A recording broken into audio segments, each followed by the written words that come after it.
Ta-da!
What is happening out there, my friends in YouTube land?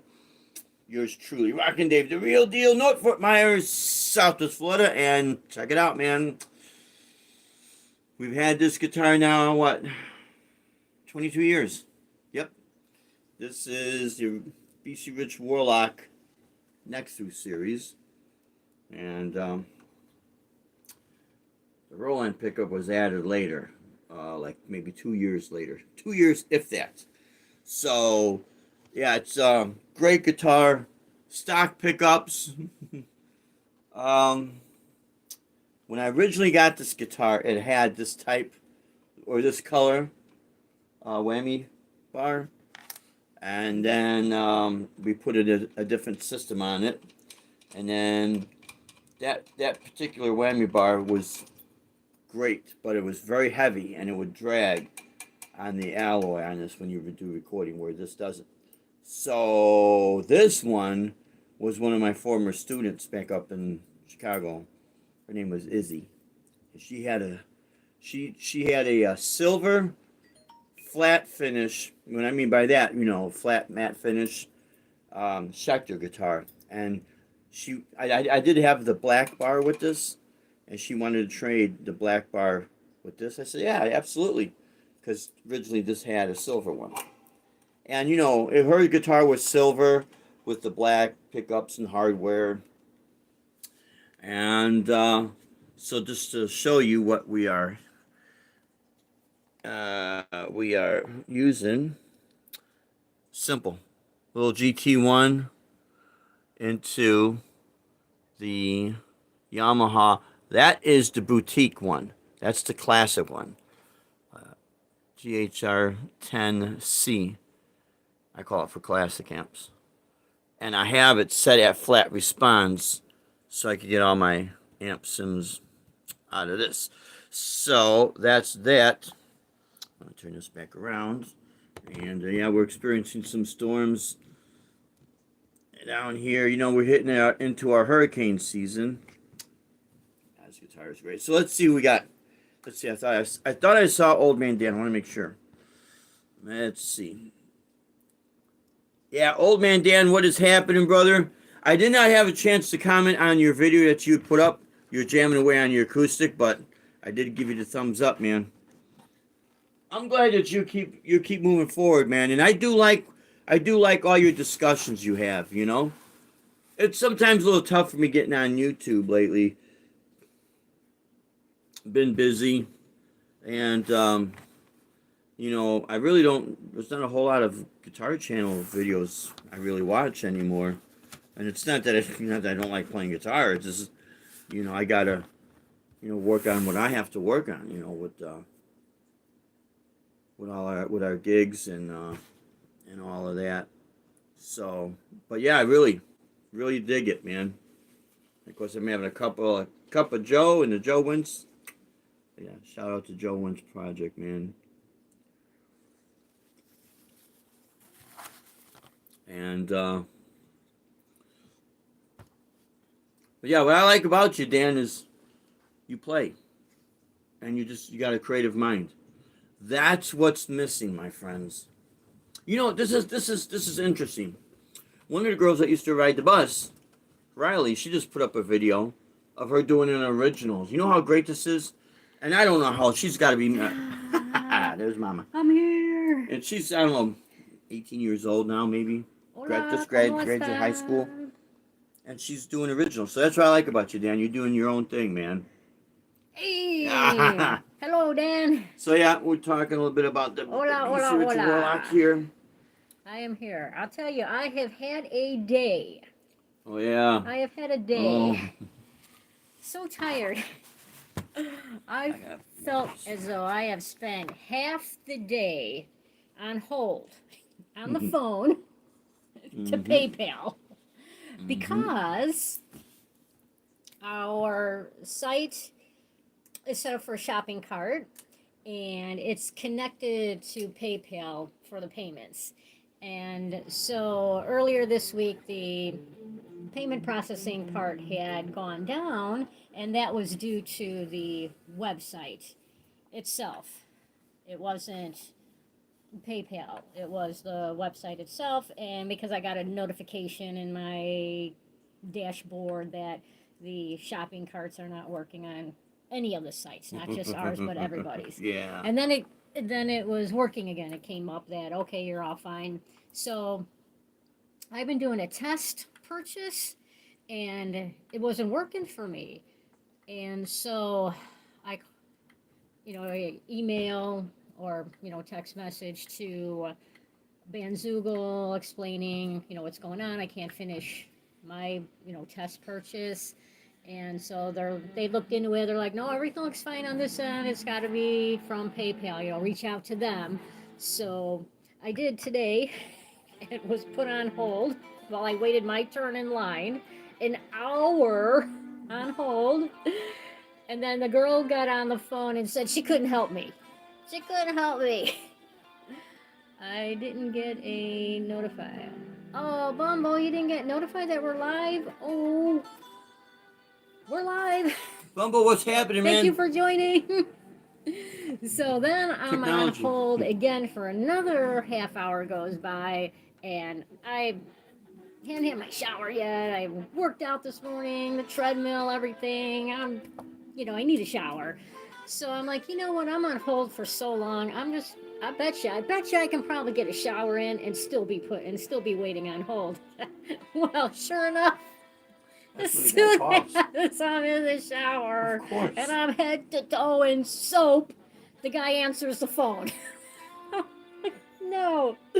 Yeah, I jump out of the shower all soapy and explain to him what's going on with the website. And he says, no, you're fine on our end. Your payment should be working. Your payment processing should be working fine on your website.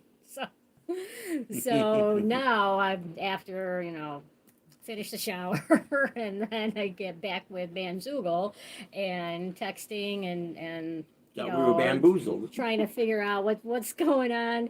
And then I'm at the point where, you know what, maybe I just need a different payment processor, such as Stripe.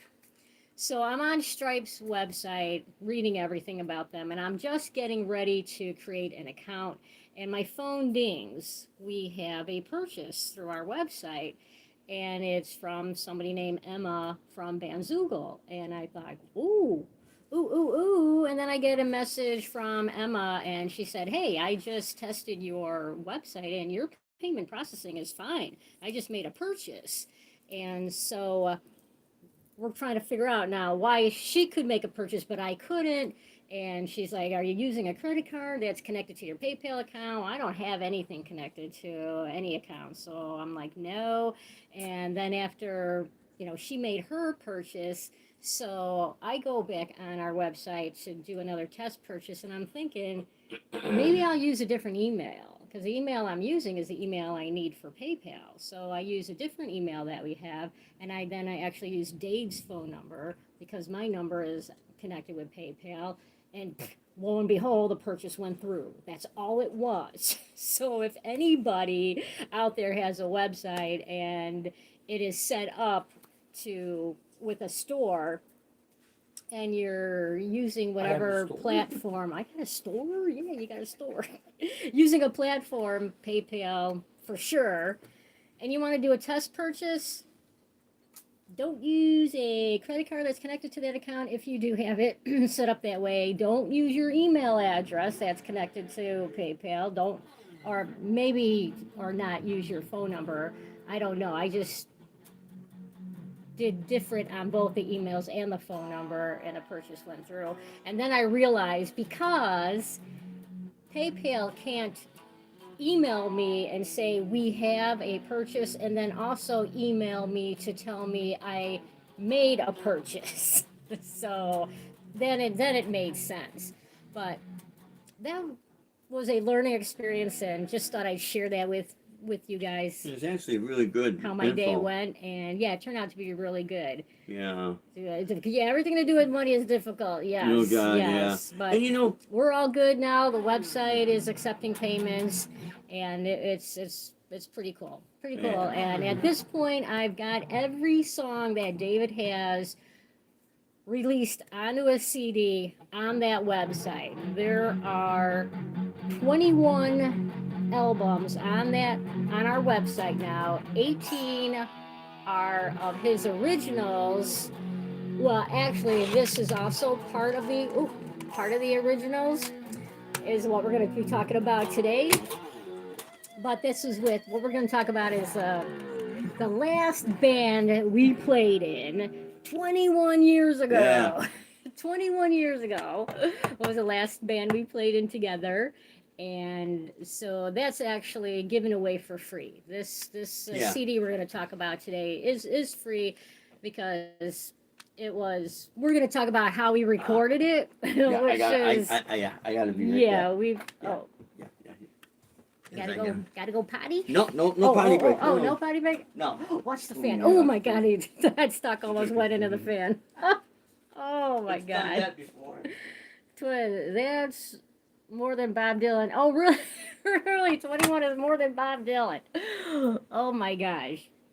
But yeah, I'm anxious for Dave to get back so that I can start sharing with you this, because I played in this band. So I played keyboards in this band, and I started with one type of cover, and oh yeah, that's exactly what I was hoping we could do. Yeah. So that's when we get to how we recorded this CD. I'm going to be playing the music. Oh, I got to get it plugged into the amp. Yep. And the first track on this CD is actually 17 minutes long, and that's because it's a trilogy. Yeah. There are 3 songs that are played back to back for track 1. And actually, well, I'm gonna play it softly in the background, because this is so long. I'm actually just gonna let the whole album play while we talk. And so I'll do a little jamming to it, because it's interesting. Because I recorded most everything with this guitar. The white Fender Strat. Here. Yeah. Here we go. Let me know if you guys can hear the music and us talk at the same time.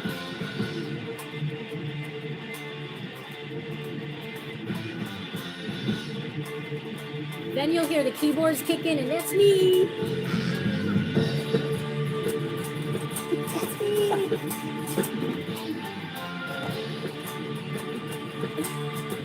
That's an old school recorder, yeah.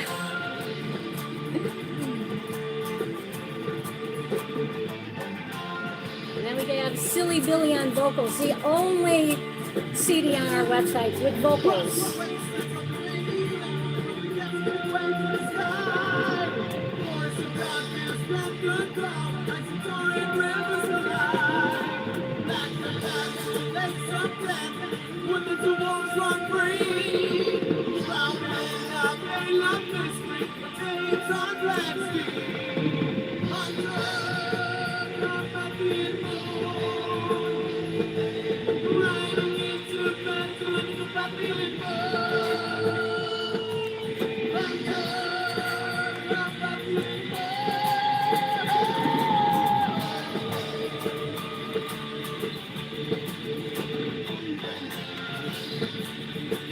So, let's see if you can hear me on the music at the same time.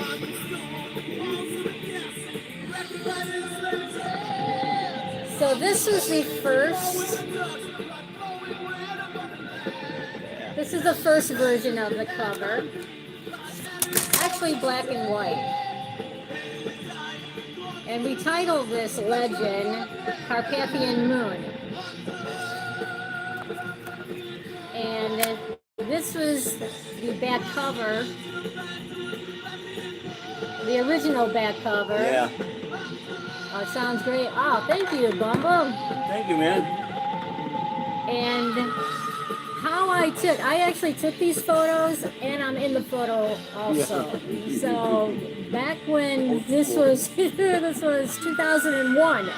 2001 we released this CD with the band.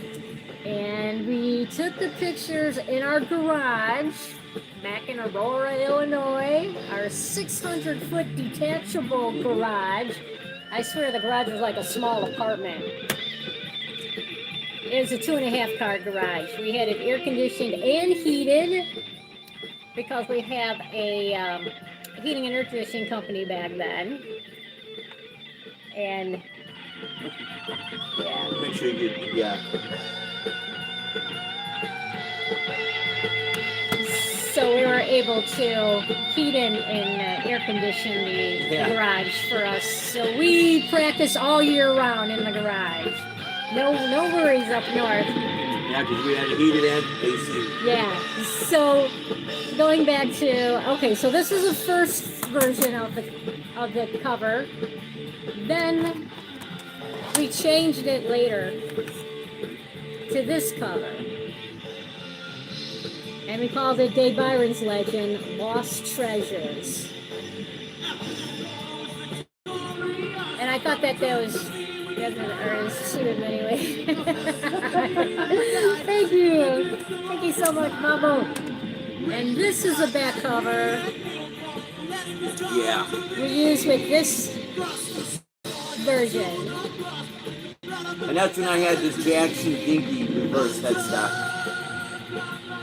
And then Brad, our bass player, was using a Warlock bass. I think it was a Hondo Warlock bass. So rock, man. What's in the mug? Oh, what's in the mug? It's a cup of Joe, and the Joe went to coffee, my friend. He's got coffee. Yeah. I don't drink any alcohol. So how I took this picture was right on. How I took this picture is I used a 35mm camera. I had it set up on a tripod,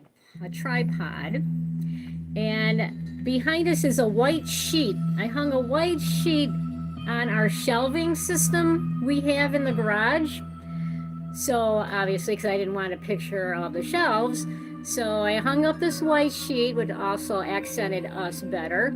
Because we had a construction company then, I blasted us with construction lights. That's the lighting that had, which pretty much washed out my face, which is good, no problem there. And I had a fan blowing, a floor model fan, to blow everybody's hair, because you can see, except Brad, everybody has long hair. And my hair wasn't going anywhere with a pound of hairspray on it. But set the camera on timer and then jumped in and snapped. That's how the picture was taken. Old school, but it works, you know. You red hair, Doug? Oh, I look red. You know what? It does. It has red highlights. My hair does have red highlights. This photo, just because of probably the construction light. But that is the cool story behind how this photo was taken. And actually, Brad's not wearing his clothes. Billy's not wearing his clothes. Mike is the one who came with a separate set of clothes to wear for the photo. And Billy took Mike's jacket. Brad's got Mike's other vest that he brought. And those are Mike's pants. Mike brought another pair of pants. So Brad completely changed. I can't even remember what he was wearing, but he's like, I'm not taking a picture of this. Right? And that's our cross, and I think we still have that. Oh, I meant to look for that for tonight's video. But you guys looking good. Yeah, 21 years ago we were looking pretty sharp, huh? Look how skinny. Oh, so skinny. Skinny mini. Now, Brad, rest his soul, he has passed away. Yeah.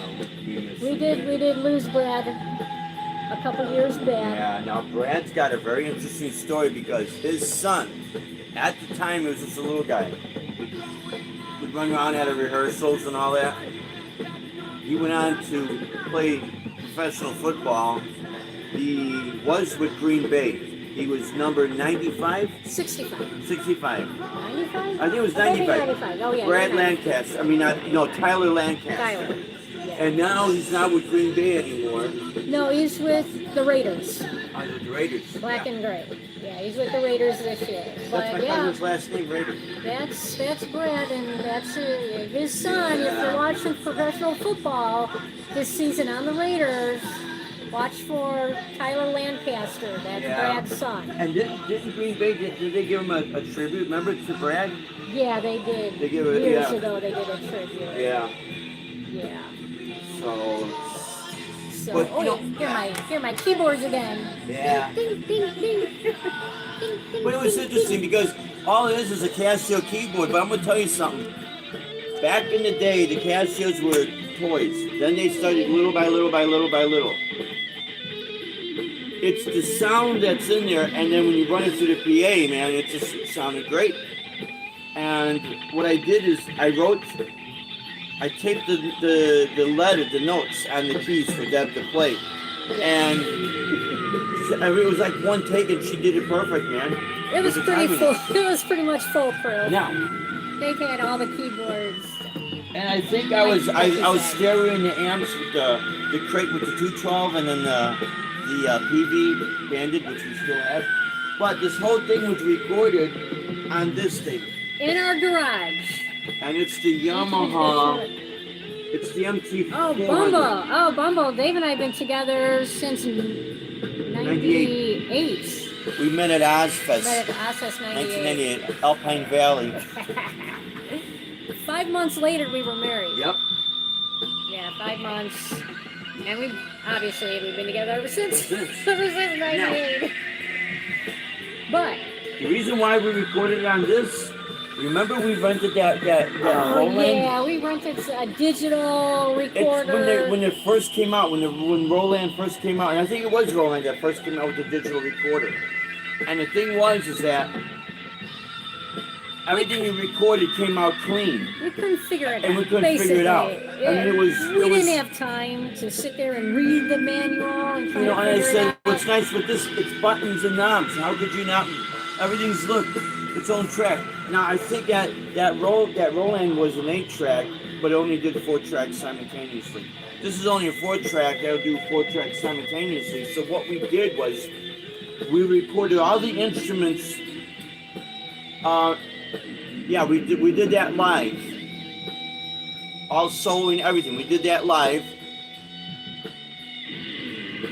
And so I think what we did, Deb, Yeah, thank you, Bumble. I Thank can't you. remember how we did, but we recorded all the tracks live on the 4-track, and then I mixed it down to the CD. Yeah, I had you on a channel. Yep. I had Brett on a channel. And I think we stereoed the drums. And the drums, vocal. And then we dubbed the vocals in later. Vocal. I'm sorry, I couldn't read that about vocals. See, if I do this, will that come back down? Yeah, but I still, I don't understand. Eli. Oh, yeah. Oh, vocals last. Yes, vocals last. Yep. Yeah, because we had Billy sing while we played, and I recorded just the band first. Yep. And then, oh, you can hear me again. Want to make sure the keyboards came out. And then Billy sang to keep us in rhythm, I guess, or whatever you want to call it. And then after I recorded all of us, our instruments, then we put the headphones on Billy, and then we recorded him on his own track, which then dubbed over, so he could hear the band play in the headphones, and then he sang, and that's how we recorded everything on the 4-track. We just dubbed over. Yeah, we dubbed just over. And what we did on is a cassette. Yeah, 4-track cassette. 4-track cassette. Tape. We mixed it down to the CD burner. So we went from the analog to digital, and then we played it back to 2-track stereo, and then so he could lay down his vocals.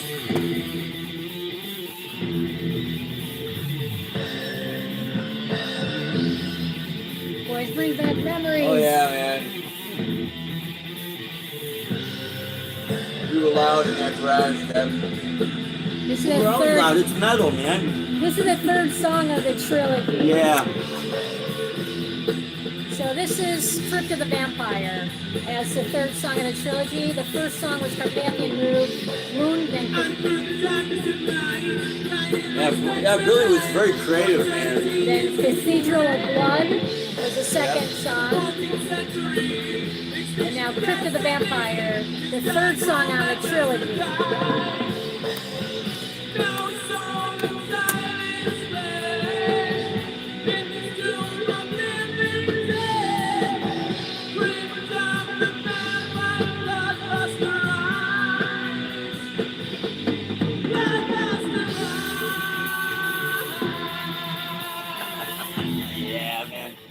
Yes. Now, when we did our show. Yes, we did a big show. We did a couple of them, because remember we did that in Mike's yard?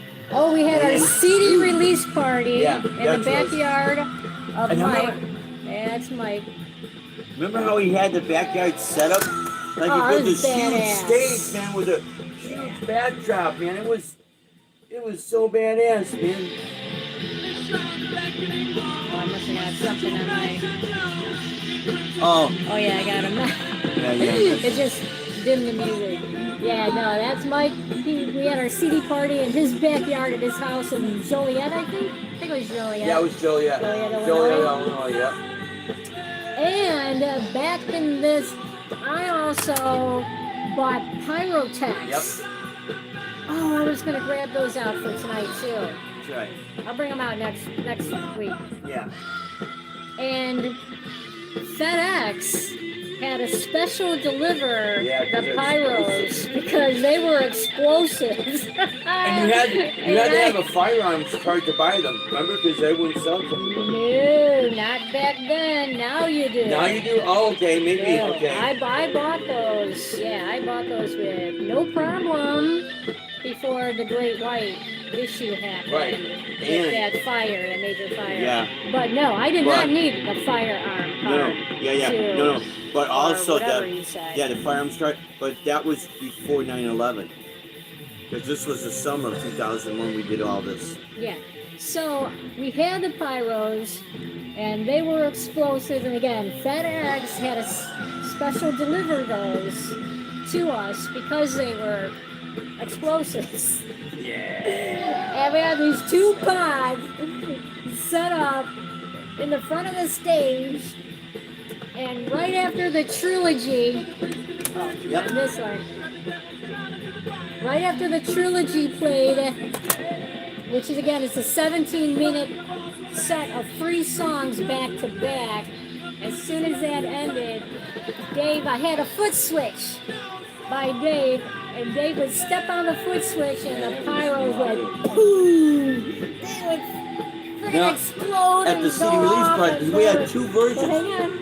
hang on, we're still at the backyard. Yeah, We're we still had at the release. We're still at the release party.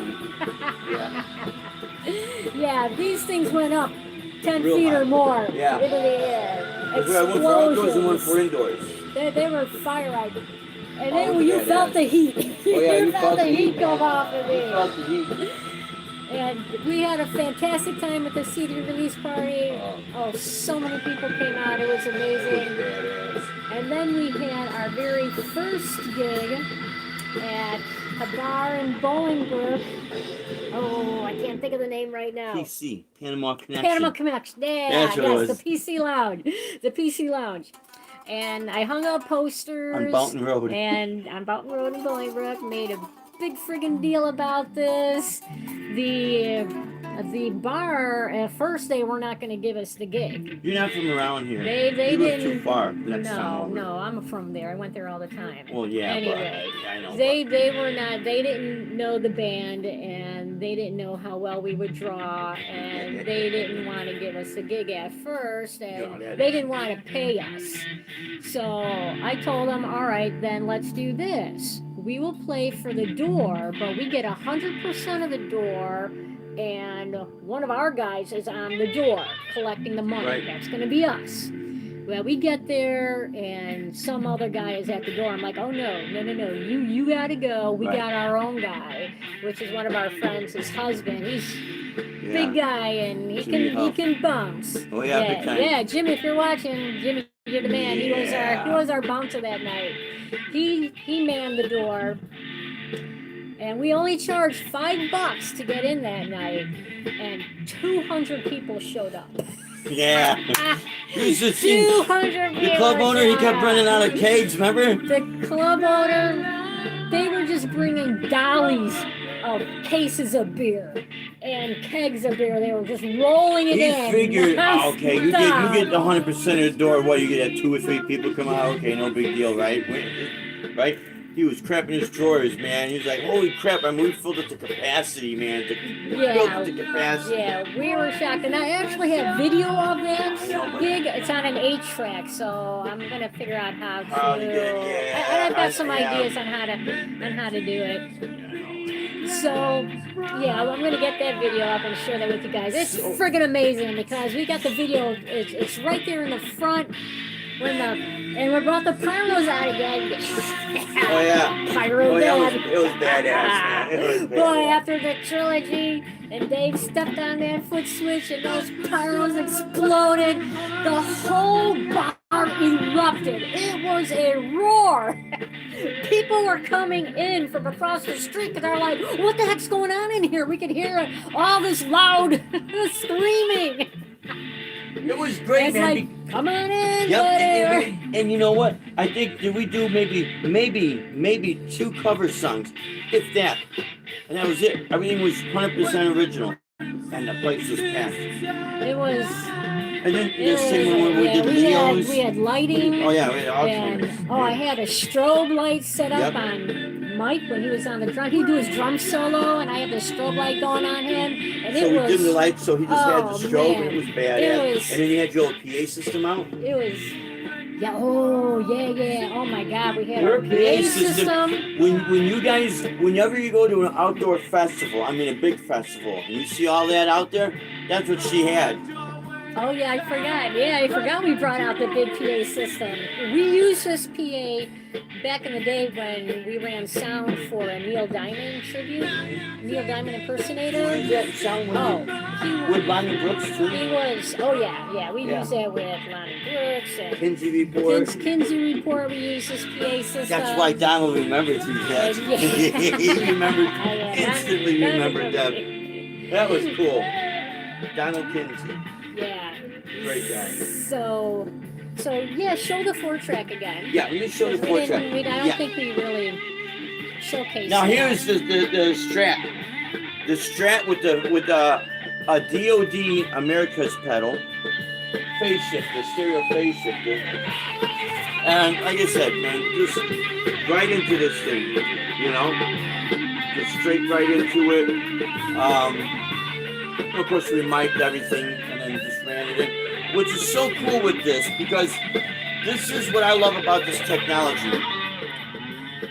It's so simple. You don't have to worry and overthink things. So when you want to get your creativity recorded, boom, there's nothing stopping and blocking creativity. That's why I love this technology so much because, you know, I'm not gonna knock at, you know, everything has a purpose. Now our 32 track, our Tascam, it's digital. It's got all kind. You have to get into internal memory. It's a pain in the ass to get it going. You know, I love it, but this technology to me rules, man. It just rules. So we're on track 4, Voodoo Spell. Yeah. It has a very Hendrixy vibe to it. Slow, bluesy. And Debbie's just right in the... Just right in the keyboard. Yeah. Just a nice... Yeah, like a D minor thing, just writing on it. Yep. Giving that atmosphere.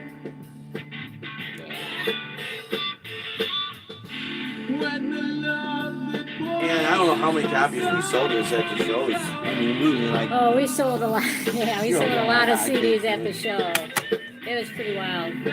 And after we were done with the show, the bar owner wanted us to practice there. Rehearse at his bar. Yeah, you use my bar, man. Anytime you want, blah, blah, this, because he couldn't believe it, man. He could not believe it. And, you know, it was an amazing night. We were exhausted when we got home. We just plopped into bed and we didn't move. We did not move until the next day.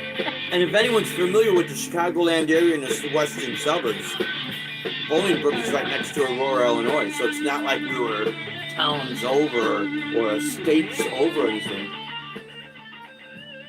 Yeah. But yeah, this CD is available free on our website. Go ahead, download it.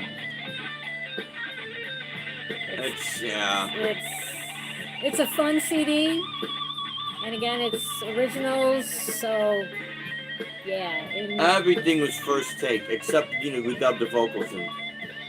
Yeah. And I'll tell you what. It was first take. Yeah. With the tape. Yep. It's like. Pray you get it right the first time, because trying to go back and patch, which on one of those songs I did have to patch in a part. With the solo? Yeah, I had to patch in a part. Maybe. And Dave and I, we did that by ourselves in the garage, and Dave played, and I stopped the song on the 4-track on the recorder. Right here. Yeah, and then you got this input right here. You got headphones, and then this input is a punch and switch. I still have the foot switch, but you still had to. And then I still had to start and stop the recording. Because when you punch in, you have to give yourself plus or minus 5% on each end, because tape will stretch, and that's why you have to do that. So when it was time to punch that in, Dave was playing, And it was like, it's coming, it's coming, it's coming. Yep. Bam. Press record. And then they punches it right in there. It's like, oh. Now, the reason why... I think we got it. Yeah, the reason why we did this live is because I wanted to capture the energy. This is why I like live recordings versus studio. I love studio because I love, how it sounds. But live, it just has a certain magic that you can't duplicate. And that's why, I think for the longest time, Deep Purple's Made in Japan was like the staple of a live recording because it sounded good and the energy was there, Now, I do know that what they'll do, they'll take the masters and they'll overdub, but in the early days, I don't think they were doing that.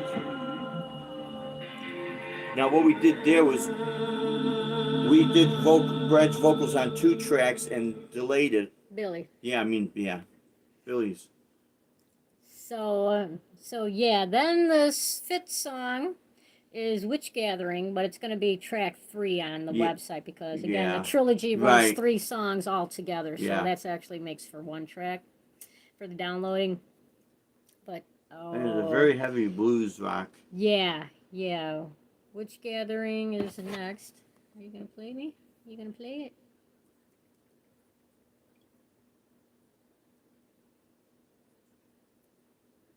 Yeah. Oh, it's not. Go ahead. Oh. There we go.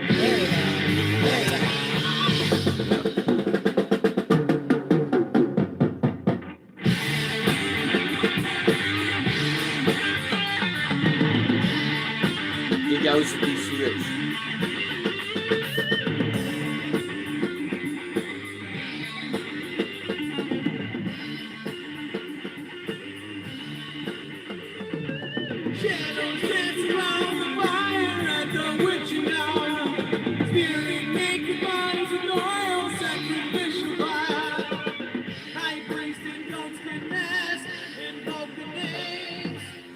So, yep, that's, we record again. We recorded this on a 4-track cassette tape in our garage 21 years ago. We recorded all the instruments first, and then Brad's Billy's vocals over. Yeah. And, And then we mixed and mastered it ourselves. Yeah. We had bought, the things, whatever. Sound enhancement. The sound enhancement. And but you know what? We did not have our DBX compressor limiter and our EQ yet. So we had to kind of do it kind of old school, very, very primitive. But it worked. It worked. And we had a lot of friends who did their CDs that way. And it's one thing for people to say, well, it's not this quality CD or that quality sound or whatever, But the thing is the amount of energy that was there. And I remember that another friend was saying about his CD. I said, no, I don't judge it by that. I judge it by the energy that's there. Because you see, ultimately, that's what's going to always stand out. That's why a lot of older CDs and records, you really didn't have what we have now. But it's catching that magic right there that just made it just incredible. And that's why a lot of older recordings will always stand the test of time.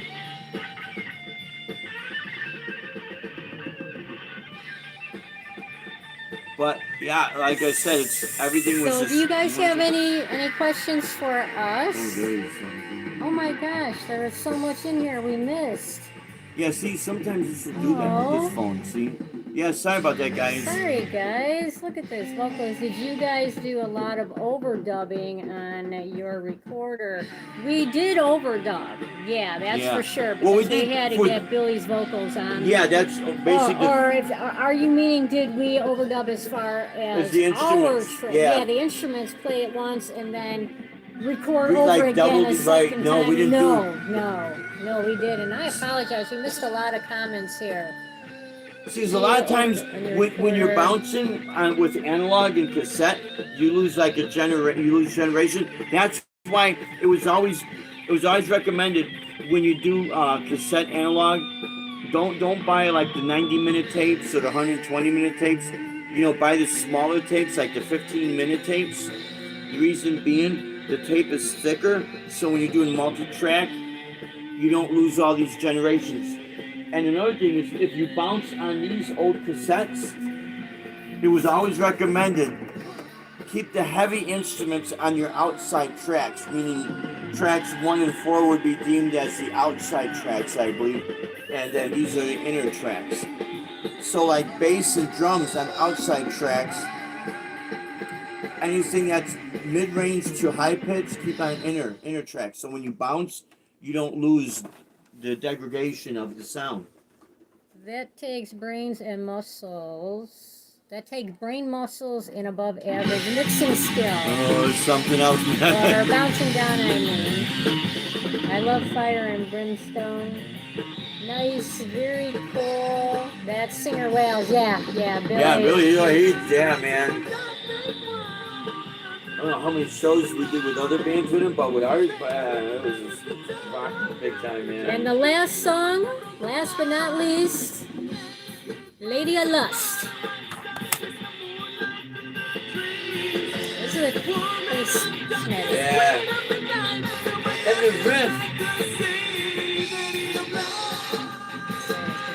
Yeah. Detroit here. Long as there's plenty of sun. Yeah, this is the bass where Brad does the bass. It is tough to record drums on a 4-track. Oh hell yeah. I'm surprised that recorder don't have a floppy disk. Yeah. That sounds great. Floppy disk. Thank you. I remember I tried it when CD burner to release. Oh yeah.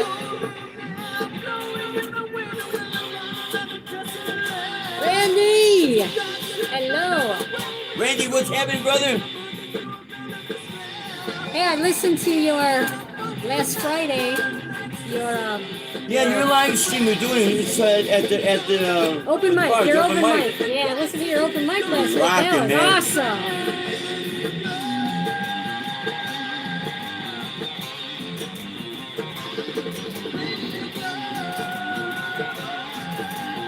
Now I'm not playing on this song. And it's a riff bass. But Brad does a bass solo. And when we get to it, I'm going to turn it up because it's going to be in memory of Brad since he did pass away.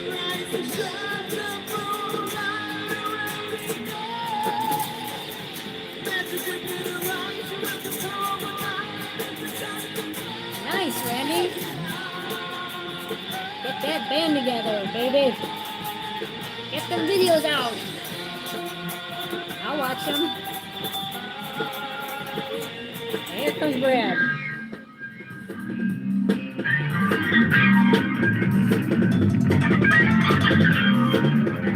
I fade the guitar out so Brad can solo. Just kind of like.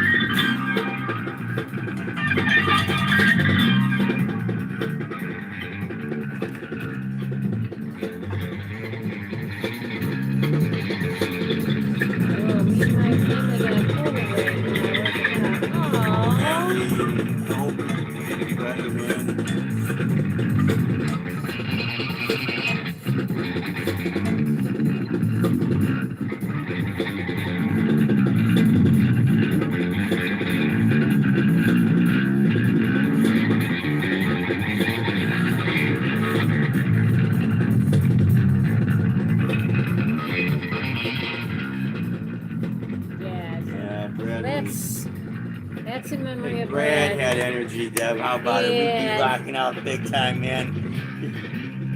Our rehearsals were every Sunday in our garage. Yep. 5 hours. The guys would all get there by 12 o'clock. There's Dave.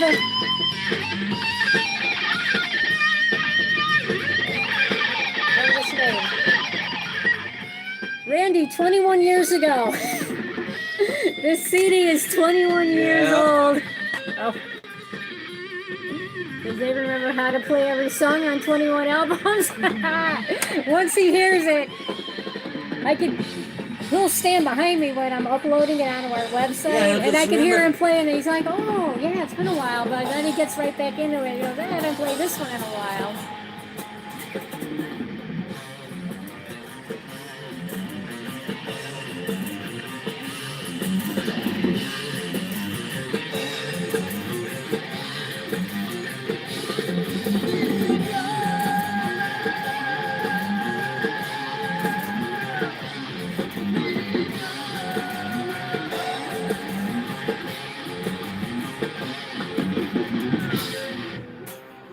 Yeah, but Brad followed, man, perfect with everything first taken. When we'd Yeah, be baby. doing our shows together, man, he had just so much energy, man. We'd be looking at each other and just Ben was talented. everything Wow. just came out. Thank you, Bumble. You know. So yeah, as I was saying, we would rehearse in our garage every Sunday for 5 hours from 12 to 5. It's amazing Real quick, how far Yeah. and all these pizza can feed. Oh yeah. That's right. All these pizza. People. I like buy all these pizza. Oh my God, I because we're almost out there forgot about 5 that. years now. Something. You kind of rolling up some stuff and kind of like drinking some stuff. My drink back in the day was Jack Daniels and cranberry juice. That's what I would drink. Ooh boy, that just saying that takes me right back to the garage rehearsing with these guys. Mine was if it wasn't soda when I was drinking soda, but it was always coffee. And how I got hooked on coffee is back in '87, one of the bands I was in, we would do 5 to 6 nights a week, 5 to 6 sets a night. Remember that place, the Dragon and Lyle? Do you need a coffee support group? Yeah, right. So I mean, man, our drummer would bring a case of beer. Oh, he would always bring a case of beer. And he'd drink the whole case. Yeah, he'd drink it, man. They'd be all stacked up behind the drum kit. Like, good Lord, Mike, you're filling up my recyclable bin. He would. You're filling my recycle bin every week. He'd fill that up, man, big time. But it was just amazing because. But I take that pizza, all these pizzas, Oh, and God. they're only so big. And I just cut it up into little pieces and put it on a plate and spread it all out. It'll look like a lot of food when I come bring it into the garage. Oh, We'd eat all that. We'd have Brad would bring his incense, right? Right. Brad would have his candles burning, and then burning other things. Oh yeah. And Brad was something else, man. And then he'd say these stupid jokes that were just hilarious, man. Oh my God. Oh, he was a character. One day he man. came to practice and said the doctor told me he has tennis elbow, and he's like, tennis elbow? I don't even own a racket. On the right, man. I don't even own a racket. I don't have tennis elbow. Oh, some of the other stuff he was saying. We would laugh nonstop. I'm surprised we actually got this album Oh my released because we just partied and played and Yeah. But you know what? Man, I'll tell you what. we had fun. We had more fun recording. And I am wearing my own clothes. Yeah, As I said, I was mentioning earlier how I'm wearing my own clothes how too. Billy and Brad are wearing all of Mike's clothes. Mike brought a change of clothes, and these guys ended up wearing his clothes. Dave has his own clothes. I have my own clothes. Yeah, just to make note of that. Let's see, make sure we're not missing any. And you know what, Deb? I think that was before. I was 30 when that was made awesome. Randy, hello. You were 30 21 years ago. Oh, okay. Mm-hmm. Yeah, All you're right. our age, man. I was Yeah. what, maybe 37 or something. I don't know. Oh, It was a long time ago. Wait a minute. I'm still 16. Next Saturday is my birthday, and I'm 16. Yay! Sweet 16! Yay! I was what, 30? Do you two have 36, all yeah. that equipment you had back then? No. No, but I did record this. We got the 4-track, Yeah. and we got his. The Warlock. We got the his piece Warlock. Oh yeah, we have my keyboards. The keyboards. We still got the the Fender Strat we keyboards. still have, which I'll bust out one day. The 4-track. We did not have the Roland synth. That's why we had the keys. Oh, we didn't have the Yeah, Roland. yeah.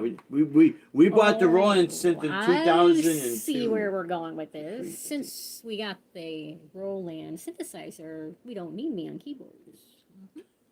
I see. No, here's the Did you thing. catch Let that? me tell you something. With anybody I who caught that. thinks that, okay, the synthesizers, the guitar synths are really cool, okay, but there's certain things you just simply cannot do. Even if you do two-hand tapping, okay, if you're gonna do the full two-hand tapping, what you got to do is set the sensitivity. I think if you set it high, it'll be space if you could do two-hand tapping. So it's gonna pick the sensors up. Otherwise, now if you have a real strong picking hand, you'll get what's known as hiccups. That means you'll hit a note and it'll try to bounce all over the place. See, keyboards, you don't get that. Yeah, you won't get that. And then it's so there's certain things. And when you're using a guitar synth, unless you do looping, everything you're playing, the synth sound follows you. So it's nice with having the keyboards. If I'm doing, there's this thing called Cascading Scales, and basically what that is if I'm climbing up a scale, Deb could come down the scale and it'll cross over. Oh, Where you only have 15% remaining on okay, yeah, battery. let me get my little my quick fix here. Oh, we got 50 minutes. Yep. So the keyboards, it doesn't replace keyboards. I mean, no. We have some of the equipment, not all the equipment. We don't have the speakers anymore. Yeah, we sold all that stuff. But, yeah, like Dave said, we got the guitars and 4-track recorder we still have. My keyboards we still have. And so, yeah, next week we've got the 2 shows. Tomorrow we have the 1 show at Yucatan's. And then on next Friday, we're going to be at the Art Walk downtown Fort Myers. That'll be outside the Art Walk from 6 until 10, pending the weather. Oh, yeah. So we're hoping it's going to be dry. Tonight it was dry. We could have had it tonight. No, anyway. So we're hoping that next Friday will be dry and we'll be at the Art Walk. So next week, that's next Friday. And then next Saturday we're at Yucatan's. And next Saturday's my birthday. Yeah. 16 again. Da, da, da, da.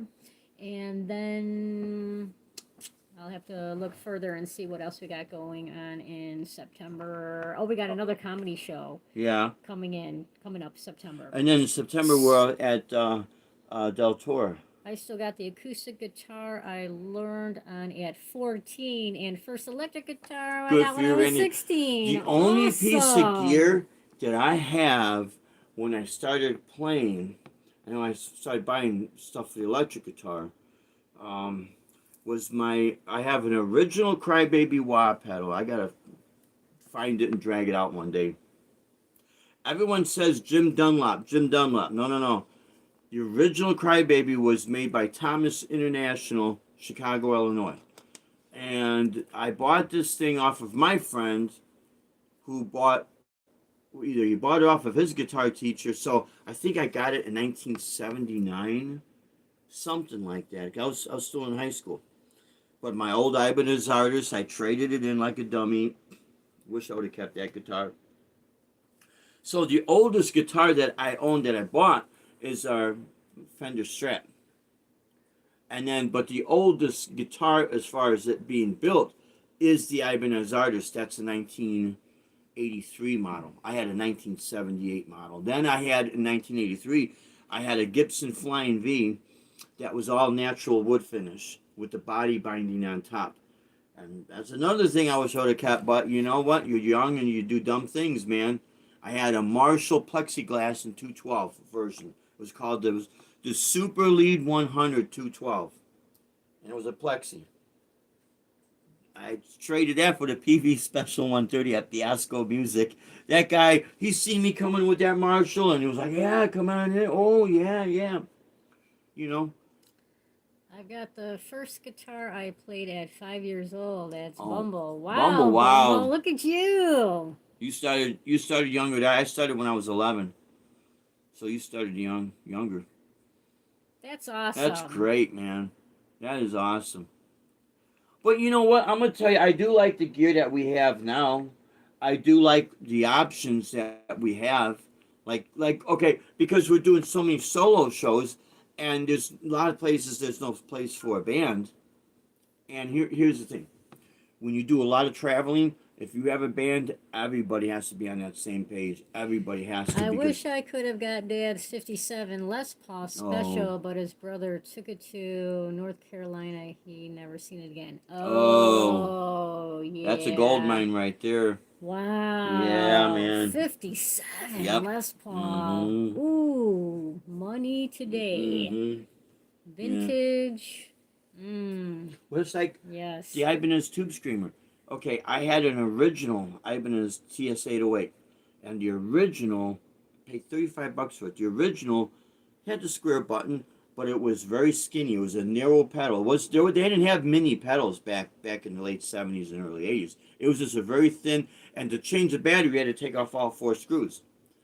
So I got an offer for it back after Stevie Ray Vaughan, early 90s, after Stevie Ray Vaughan died. There was a guy that offered me $360 for the thing, and I went back to my dad's house because I moved out and I moved to the suburbs, and I went back. I was looking for it. I'm like, crap, that and my old JBL speaker. I had a JBL that was not in the cabinet, and everybody was this house was selling and everything, so that got thrown out. But you live and learn, man. Yeah, Randy, I could see why you'd still be crying about that guitar. Oh, I would be crying about that guitar. Yeah. Absolutely, man. Oh, absolutely. I found a Boss HM2 80s pedal for $8 in a yard sale. Good for you, man. Wow. Yeah, Bumble. Hang Does on to anybody that. remember when Boss came out with, this is after the HM, heavy metal pedal, for a real short run, they had another version of a metal pedal, but the fourth knob had like a built-in a stereo chorus and a little bit of a doubling delay. I don't know if anyone remembers that. And that thing just had a kick-ass sound, and then it disappeared. You can't find it anywhere. The same way with old Mxr pedals. See, Mxr was around before they got reissued. But I don't know if anyone will remember this. Back in the 70s and then going into the 80s, and I think this was Mxr that had this because I was still in high school, where, let me unplug this. I gotta show you this. Mxr had a pedal. Minus, I don't think it had, no expression pedal, but it had a pedal very similar to this layout, but with 4 switches. And this goes back to, I want to say 1981. Yeah, it was 1981 because we were rehearsing for the graduation. You guys remember Ross pedals? Oh, I remember Ross pedals. Yeah, I remember Ross. Big in the day. Yep, they were. Ross was another company that was coming out. So you might remember this. Mxr, when we went into the 80s, they were going through some financial problems. Now I figure out it was financial problems. Back then, I don't know what the hell was going on. But anyways, so they started changing their cosmetics on their pedals. They had an overdrive pedal that was really big, and it was stereo. And with metal casing, and when the stereo out... Randy has a Ross amp. Yeah, and the same thing with Ross amps, and same way with Barkus Berry amps. There was a company called Barkus Berry. I think they made pickups, but they did have an amplifier. I think a 410 version of it was supposed to be like the Fender there's no Hot Rod Deluxe back then. That was a different thing. But anyways, so the Mxr pedal had stereo outputs. One output was the overdrive, and the other part was clean. So it was kind of weird. But the overdrive, you didn't have to go stereo. If you just go out the overdrive side, it had a really unique sound. I got rid of that. And then Mxr came back the following couple of years with these cheaply made white plastic pedals with the plastic foot switch, and you'd only got maybe a few uses out of it. Then all of a sudden you'd be hitting the thing, it would be going. How about Gorilla amps? Yeah, Gorilla. My first amp. Gorilla amps, pig nose amps, the old pig nose amps, Crate, when Crate was shaped like a Crate box, because that was my first good amp that I bought, the Crate 1R. Yeah, great. And then after I had the Crate 1R, I had the Lab Series L5 amp, which that was owned by Gibson. And actually, B.B. King used to use the L5. It was a solid state amp, had built-in compressor. It sounded great. It sounded great for that. And then little by little, things are starting to develop into what we have now. But the thing is, people, it's not so much the gear. Every piece of gear will have its Well, I limitations. did, but traded it for a PA system, 2 speakers, 2 monitors, amp, and a mixing board. Ooh, Oh, that's a pretty good trade. that's a good trade. Yeah, you got You a lot of stuff. Yeah, because you start realizing what you can do with a full PA. Yes. Now, I'm glad you said that, because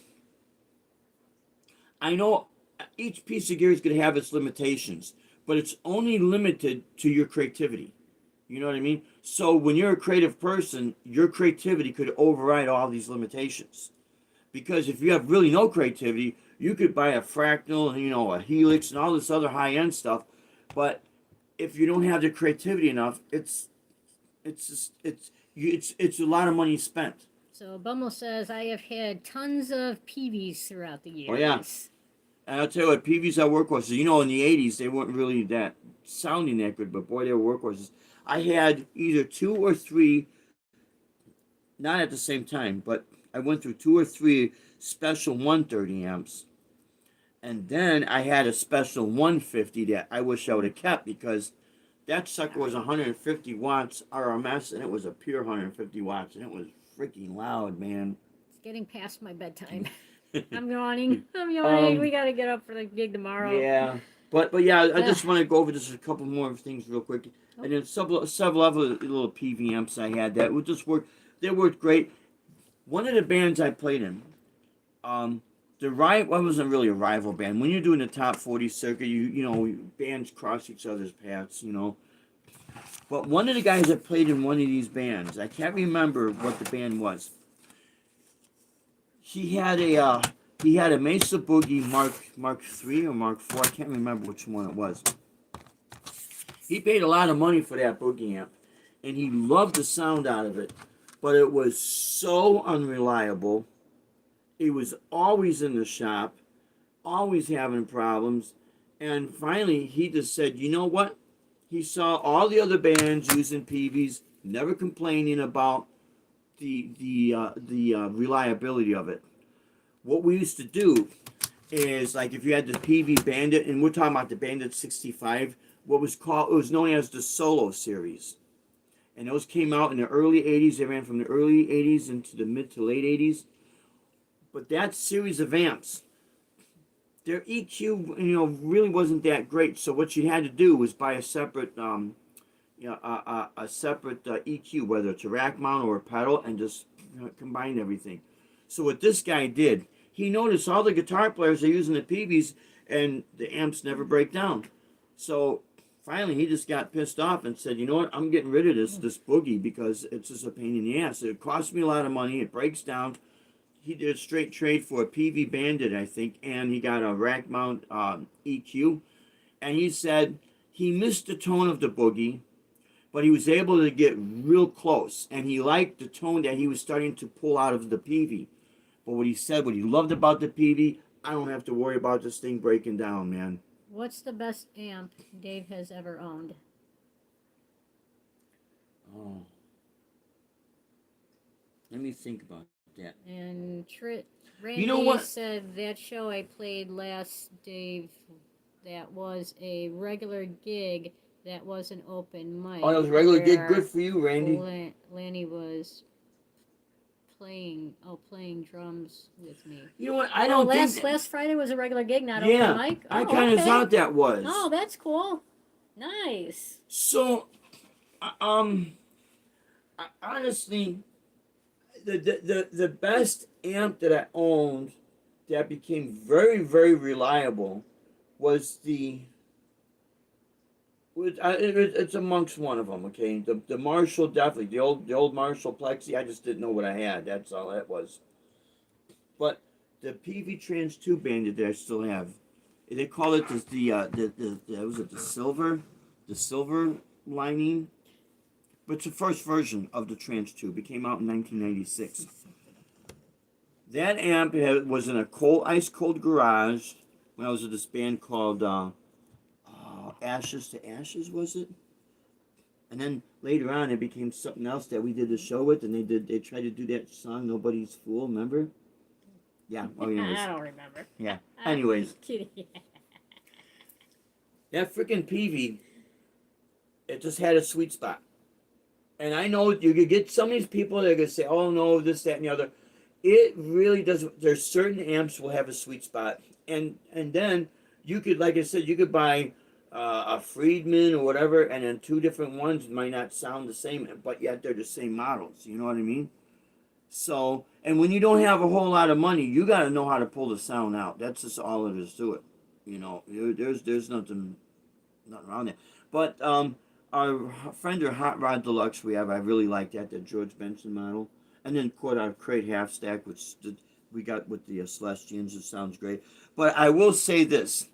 I do love going direct into the board, because with the live looping and the tracks, I don't care what amplifier you use as far as a guitar amp. If you're going to use tracks or looping, whether you use a looping where you're going to loop a drum track, a synthesized track, and a bass guitar track, you're going to have that like full band.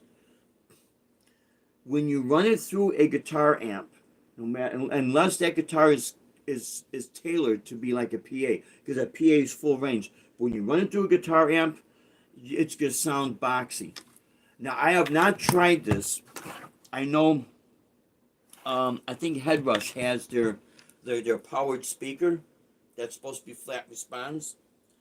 I don't know. I've heard it. I heard the Helix through it, the Headrush, and the Boss GT1000 through it. Sounded great, but it's still a guitar sound coming out of a guitar speaker. I have not heard full tracks coming out of it. Bumble says I own a PV Classic now, too. Yeah, those are great amps. You know what? Keep that, if you can, keep that, because those are great amplifiers. And Randy said, I just got a B52 amp head that kicks ass. You ever heard of one? Oh, I've heard of one. Yeah, you know, B52s, they had certain versions of them and also Bruguera. But I do remember the B52s. Now, I think they had some with tubes, and they had some that mostly are solid state. But those amps were coming out after the 80s. I think they came out in like the early to mid 1990s. I do remember seeing them at Guitar Center. And they were kind of like inexpensive version of the dual rectifier. And I don't know if it's the B52 one or the Bruguera. But there was a guy doing a kind of a side-by-side comparison, and he said he actually liked the Bruguera or the B52, whatever one it was, over the dual rectifier, because there was extra options that the cheaper amp had with its EQ setting that the Boogie didn't, you know? So it gives it, it's like its own unique tone, even though it's trying to mimic these other amps. So, yeah, what happened was especially in the 1990s with the amp modeling, everything became very experimental. And because it became very experimental, you had all these amp companies like Soldano, and what Soldano did was hot rodded a lot of the old Marshalls. The same with Friedman, and the same with Boogie. What Boogie was like a hot rodded version of a Fender amp. So if you really want to get technical with it, the three major amp sounds, and you could also maybe do four, would be Fender first, Marshall, Vox, and then I think Orange. Because back in the day, and then Laney, they all started coming out, but you really didn't have the options that you have now. What we're seeing is hot rodded versions of those amps. But what they did was, and I want to give these guys credit where credit is due, you know, Dave Friedman and Soldano and all these other guys, they did that extra experimenting in the circuitry, and they started to fine tune the tone, to say, you know what, we just don't want to be a rip off of Marshall or Fender. We want to have our own unique tone. I never could get into orange for some reason. So Yeah, I really wasn't too much into orange amps either. You know, the original orange amps, they had that weird layout with the knobs. You know, instead of, you know, bass, volume, treble, gain, it just had these weird symbols. Wanted to try Victory though. Yeah, Victory. Now, there was an amp called Victoria amps. Victoria amps. Now, Victoria amps, Buddy Guy used to use Victoria amps. And when I was one of the judges at Guitar Center's King of the Blues. Another kitty, yeah, Yeah. Bumble. One of the judges besides C.D. Clark was Mark from Victoria Amps. Mark was the guy that developed Victoria Amps. He was out of Naperville, Illinois, and I remember talking with Mark and telling him some of the ideas with battery powered amps. I traded a $91 Epiphone SG for that amp head. LOL. Randy, that was Randy. Yeah. Well, I'll tell you what, man. I think, you know, if you like the amp, you did a great trade, man. You know? That's a good deal, Randy Bumble says. And I'll tell you what, Randy, do you ever get this? Maybe you don't. Maybe people are starting to, in the gigging world. I see this. The people in the gigging world, we all get it. We'll look at brands, but when we start hearing how good a certain pedal, amp, or guitar sounds, what is supposed to be cheap, no good starter kit, if it sounds good, we're like, damn, I want to get one of those. Because all that goes flying out the window because we start to actually see it in a live setting. And this is what's really cool with doing the live gigs. But, you know, when we stream them live, you know, sometimes the phone goes all funny if there's a bad connection in that. But if you have the headphones on, you get as close to what it really sounds like right there. What's really cool with doing stuff like that is you're seeing this gear being put to use in an actual real-world setting. And what is deemed as supposed to be cheap and I wouldn't use that at a live gig, those are the ones you would use at a live gig, especially if you do anything outdoors in the heat, because, you know, none of this gear is like power tools. You know, you buy a DeWalt or a Makita drill, you drop it, you pick it up, it works, you know what I mean? And it lasts for like ever, you know, because it's industrial made. But gear and guitars and speakers, man, I don't care how much money you spend on, it's not industrial built. It's not industrial made. Musicians going pedalboard now, about all of them, Axe effects. Oh yeah, the Axe effects. The Fractal. One of the guys when we were up in St. Pete about a year ago, he was using Digital. And yeah, you know the convenience. Here's the convenience. It's easy to load in. You know, if you got all your amp sims on here and it works, yes, it works. I'm like that. That's why I like that acoustic TC Helicon batteries amp I got for small gigs. Yeah. Randy says. Yeah, that works great.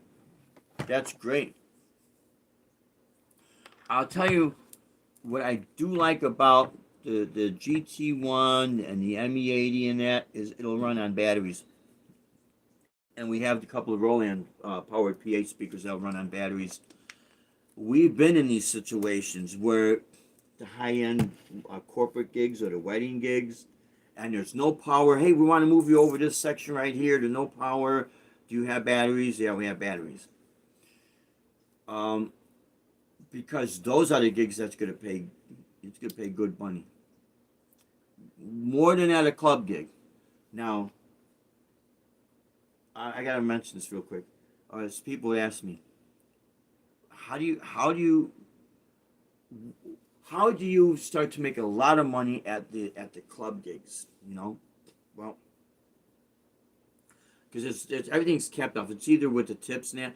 When you start, other than the corporate gigs and weddings, is when you do the stage shows and you do ticket sales. No line on running on own power. Yep. Yeah, with the batteries. Yep. Running on own power. Yeah, you get no hum. Because sometimes some of these, if it's an older building, or if it's a building that was built real quick, that hey, we don't care as long as we got safe power that passes code. Oh, 60 cycle. Yeah, 60 cycle, you'll get those hums. And there's nothing you can do about it. You get power conditioners and that. But I'll tell you what, as soon as you slap batteries in, you won't need the power conditioner because you're not plugged into that power. You know, when we did the gig at the Baker Hotel in St. Charles, everything was 2-pronged. We had to get the adapter, remember? And because here's another thing, and keep this in mind, you might do some of these gigs at these historic, old historic buildings that they want to maintain its originality, even down to the electrical, meaning it's 2 prongs. So always make sure you got the little, gray adapter, 3-prong to 2-prong. I have picked up CVs through my amp. Oh yeah. Yeah. And you know what? Especially if you hit the wah pedal on. If you got an old wah and you get off. You know what? That happened to Hendrix. I think it was the Isle of Wight concert. Is one, and I had one of the recordings. He had to have the sound guy come out and change pedals, because as soon as he hit the wah pedal on, breaker 1-9, breaker 1-9 was coming through the amps and everything. It was like, oh shit. Convoy. Yeah, convoy. Remember that? Zach, what's happening, man? Dave and Dub. But yeah, you know what? Exactly, I'm running into that 2-prong that last gig. Okay, you know what I mean, Randy. Yep. Yeah. Because you're gonna get somebody, depending on what you're at. If you're like, at Nashville, Tennessee is gonna have some old historical buildings. Every town in the United States is gonna have something that's historical. And then they say, you know what? We want to hold an event. Will you come and play? Okay. And then surprise, surprise, everything's 2-prong. And they'll say we want to keep the integrity of the building. That's why we always got to keep all kinds of stuff in man. your case, in the case for the sound Yep. side of playing. Extra 'Cause adapters. We even ran into that same situation with weddings where the building was 2 prongs when we got there. Well, like I said, the Baker Hotel in St. Charles. And there was another wedding. There was too, another one. Yeah, we did. No, we didn't. We did the Baker Hotel. I can't remember if that was a wedding or No, not. it was a special event. Okay. Yeah, I remember. Yeah. But I remember they had us in that lobby, and Then we had another wedding. I think it was in Wheaton. might have been Wheaton, Illinois. Another historic building. Yep. And that was 2 prongs as well when we got there. And I'm looked in. I'm like, oh boy, it's a good thing I have this. And we bought a couple of them. Plug Always Dave have in, extras. like, okay, no ground. Yeah, because you see a lot of these type of events, the coordinators got so much going on that they assume that everyone has. Yeah, no ground wire. Yeah, no ground wire. So they always assume that the musicians, they have everything all taken care of. Well, we do, but there's certain things that we don't. If you have certain criteria, here's another thing. Okay, so if you're gonna sit down and play, if you have an acoustic, whatever, make sure the bottom of your stool or your chair, it's not rough, because if you get these gigs where it is, this beautiful, elegant marble floors, or the hard, 150-year-old hardwood floors, we want them scratched. You have either towels or a mat or something. You lay that, and then you lay all your gear down on that, because, man, you don't want to scratch some Bumble, of these. you need buying ground lip plugs. Yep. Bumble, good for you. Yeah. Definitely. You gotta definitely have that in your arsenal. And then when we bring in and out our gear, some of these places we played at, I mean, whether it's a private estate or it's a rented out building. I forget what that place was. It was up in Illinois. It had the huge marble floor. Remember the chandeliers were just glass. The windows, it was super elegant. So what we did, instead of rolling the cart, remember we carried it in. We've carried in a lot of places. A lot of places. Because we carried last Saturday at that private birthday party. As soon as I look at those floors, they're the first thing I'm careful of, man. I don't want to scratch anything, because even down to someone's kitchen floor, like last Saturday. Yeah. We were not going to roll our cart across Yeah. it because it was still raining. Yeah. At that gig, and to go then take everything around the outside meant going through the grass. Like, Right. that was just going to be a mess. Yeah. A complete mess. So we ended up having, again, carry all the cases up and across the floor, get them into the garage, and then from the garage we can load into the car. Mm-hmm. But And I've done this several times where the shoes I'm going to wear for the gig, I carry those in. And then, oh yeah, yeah. pack your shoes. The shoes you are gonna carry all this stuff in and set up. Not gonna be the shoes you're playing Right, in, right. because those shoes you got on right now are wet, and you're gonna get everything wet. Your pedals, Everything's gonna the get floor wet. around you. It's gotta be dry. And yep, it has to be dry. And always remember this: Second set of shoes for this guy. the axe effect, the helix, the head rush, the big boards. When you're going over $1,000 in gear, and you could drop it down at the bar, and you step in dog poo, and are you gonna want to hit those switches, and you don't know it's dog poo until you hit the switch, like, oh man, and all that gets in that gunk gets in those switches. Your pedal's gonna smell like crap forever. I hate to say it that way, but there's realities, man. And you know what? Only if you've been in these situations, that's when you're gonna know what's going on. How long does it take you to set up now? Well, that's a very good question. No issues. No issues setting up. We can pretty much get set up 15 Yeah, minutes. about that. About 15. We'll time it tomorrow. That's how about it. We'll time it tomorrow. Yeah. Now, if we taking